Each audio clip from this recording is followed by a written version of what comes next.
This little light of mine, I'm gonna let it shine. Hey, my name is Julie Fei-Fan Balzer, and I am an artist and creative coach living outside of Boston. And in this video, I want to talk to you about working smarter rather than harder in terms of setting your goals. If you're interested in taking classes with me or joining my monthly membership program, I hope you'll check out my classroom site at balzerdesigns.com.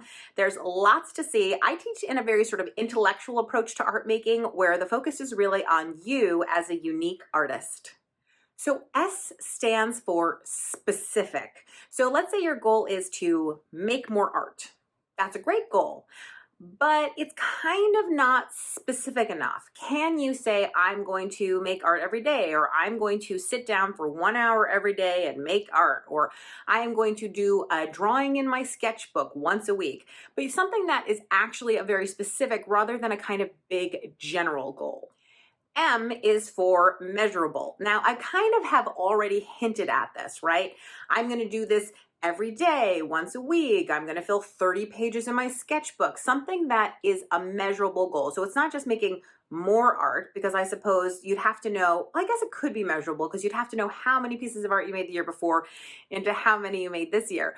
But can you do something that's just so much more easy to measure, right? I'm going to spend 1 hour in my art space every week. And then you either did or you didn't. A is for achievable. So that means something that you think you can actually do, not that's going to create a tidal wave in your life. So if you don't make it art at all, to say that you're now going to make art every day for an hour might not be an achievable goal, right? But to say you're going to make art once a week for an hour, well, that feels very achievable. If you don't have any art supplies, how are you going to make the art? So maybe you need to say, I'm going to buy some new art supplies every month, and that's part of your goal setting. So it just has to be something that you can actually do, not something that's a pie in the sky fantasy, something that's really and truly achievable. R is for relevant. You are looking to set a goal or goals that are relevant to the bigger picture things you want to achieve. If, let's say, you want to leave your 9 to 5 and become a full-time artist, okay, you have to figure out how the goal you're setting of making more art is actually helping you with that goal. Are you making more art so that you can have stuff in your Etsy shop or in your online store? Are you making more art to get better at art? What is the relevance of this goal to your plan overall? Or if, you want to be a ship's captain and your goal is to make more art, the question is, why? Is what you actually want to find a leisure activity that makes you feel good and it's not like it's a job, it's more of a hobby, and then that's fine too. But think about how it's helping you with your overall goal then of relaxing. So maybe putting a time limit on it isn't great. Maybe saying something like, I'll do more self-care by making art and spend at least an hour each week spending time on myself. That might be a better kind of goal. T is for time, and that basically means a deadline. So that's why I think people like to make New Year's resolutions, right? It's an easy start and finish. We kind of know what the time is on it. So set a deadline for yourself. It could be a year, it could be 6 weeks, it could be a week, and sort of see how it goes. But when you don't put a deadline and you make it kind of like a big amorphous idea, the fact is mostly your goals don't get done. But if you say in 3 months, I am going to fill a sketchbook, then you know what you have to do? You got to work on that sketchbook in order to get to that 3-month deadline.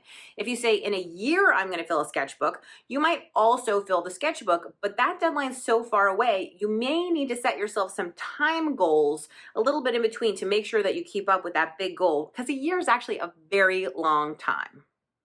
E stands for evaluate.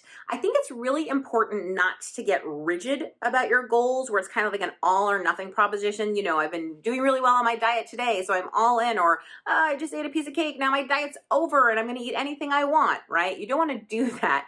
You want to kind of have these moments where you can be flexible, evaluate how things are going, figuring out like the roadblocks, what are some problems, where can you improve, do you need to change your goals? So have a period of time, which we talked about, right, in terms of T, and then after that period of time, evaluate how things are going and then make adjustments.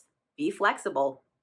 The last R is reward. Listen, We all work better for a treat. It's true. So figure out what would be a treat. If you manage to fill your sketchbook, what's the treat? You're going to buy yourself that fancy Fabriano notebook you've been looking at, or you're going to buy yourself a new set of pencils, or whatever it is you've been waiting for. So find some little treat, which again is achievable and not insane, but something that will make you feel good. That's a goal you're working towards. So I hope you found this look at smarter ways of making goals really helpful. I know that it's been really helpful to me. One of the things I often talk about with people is that we get frustrated and angry at ourselves when we don't hit these goals we set. And yet somehow, sometimes those goals are the problem in the first place. We haven't set them properly. So it's not actually us that's doing the problem in terms of not reaching them. It's that we didn't sit down to really break down the goals and think about how they were actually going to get done. So I hope you'll take a few minutes, write down that SMARTER acronym, and come up with some art goals for yourself. Let it shine, let it shine, let it shine.